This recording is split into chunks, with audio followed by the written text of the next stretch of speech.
उसके बाद अगला है प्रार्थना समाज, स्टेबलिस्ट, जो हम पिछली वीडियो में पढ़ चुके हैं विवेकानंद के बारे में। अगला है Prarthana Samaj, establish in 1867 at Bombay. Bombay में प्रार्थना समाज की स्थापना हुई। The Prarthana Samaj so to remove caste restriction, abolish child marriage, encourage the education of women. मतलब आपने ये तो देखा होगा कि सभी की सभी संस्थाएं बच्चों के लिए, महिलाओं के लिए, कास्ट सिस्टम को ख़त्म करने के लिए, विडो रीमैरिज को दोबारा से लाने के लिए, करने के लिए, ये सब चीज़ें थी। Religious meeting Drew upon on Hindu, Buddhist and Christian text. उसके बाद है वेद समाज।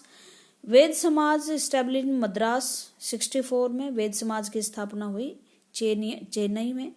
द वेद समाज वाज इंस्पायर्ड बाय द ब्रह्मो समाज। जिस तरह से बंगाल में ब्रह्म समाज था, उसी की एक शाखा के रूप में वेद समाज की स्थापना हुई मद्रास में। It worked to abolish caste distinction. जिस तरह से ब्रह्म समाज की में जाति प्रथा को खत्म करने के लिए, and promote window remarriage and women education. Its member believed in one God.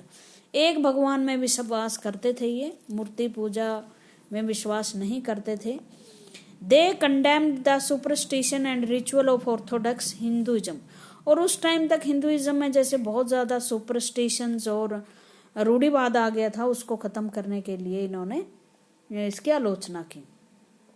अब मुस्लिम्स में भी क्या था, जागृति फैल रही थी और कुछ जो मुस्लिम नेता थे वो आगे आ रहे थे, और इसके लिए एक सर सैयद अहमद खान थे जिन्होंने अलीगढ़ मुस्लिम मूवमेंट चलाया। Aligarh the Mohammedan Anglo Oriental College founded by Syed Ahmad Khan in 1875 at Aligarh.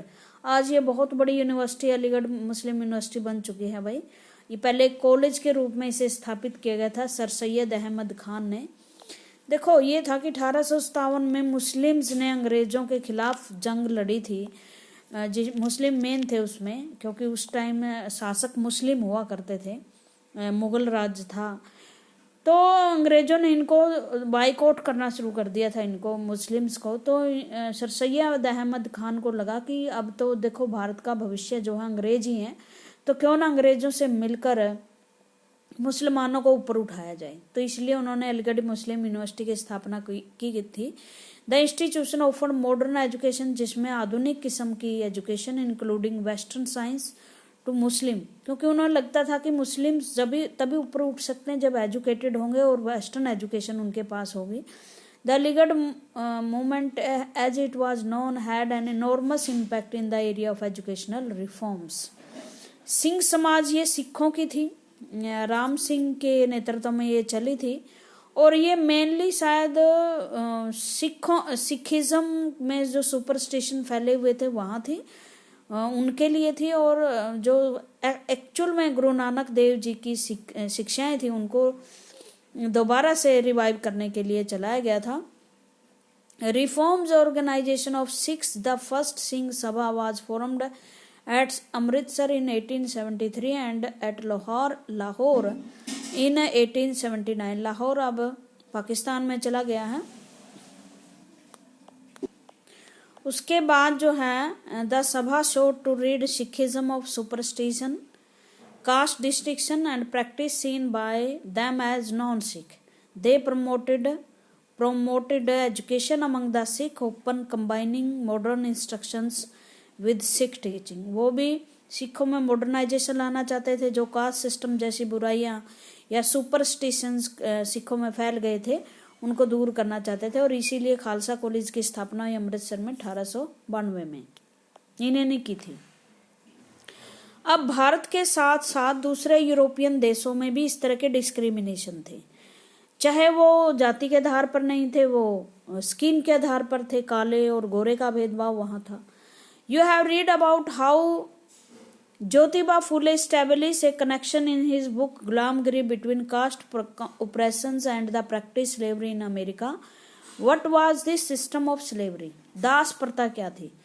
भाई दास क्या है? अमेरिका में जब औद्योगिक क्रांति आई तो वहाँ काम करने के लिए मजदूर चाहिए, मजदूरों के लिए उन्होंने यूरोपियन देशों में तो कोई मिल नहीं रहा था, तो वह फिर अफ्रीका जैसे देशों में चले गए। वहां से लोगों को पकड़ पकड़ के, उन्हें गुलाम बना के, उन्हें खरीद के, जहाज भर भर के अमेरिका लाए गए वो, और उनको फिजिकली मेंटली टॉर्चर किया गया, पशुओं की तरह रखा गया, काम करने की मशीन समझा गया उनको।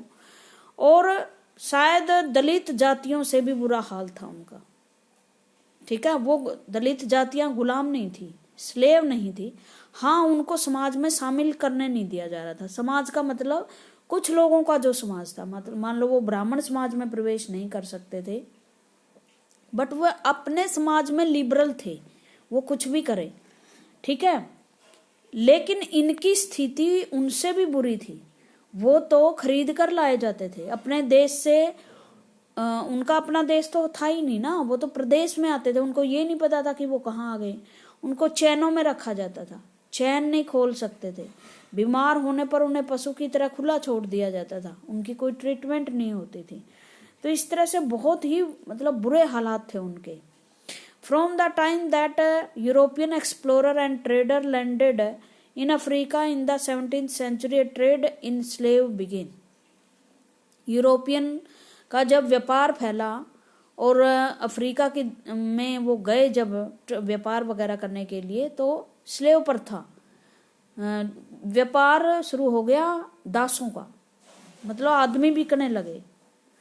ब्लैक पीपल वर कैप्चर्ड, उन्हें पकड़ा जाता जंगलों में, जैसे जंगली जानवर को पकड़ा जाता है ना जाल डाल के, ऐसे पकड़ा जाता है। And brought from the Africa to America, Africa से अमेरिका लाया जाता।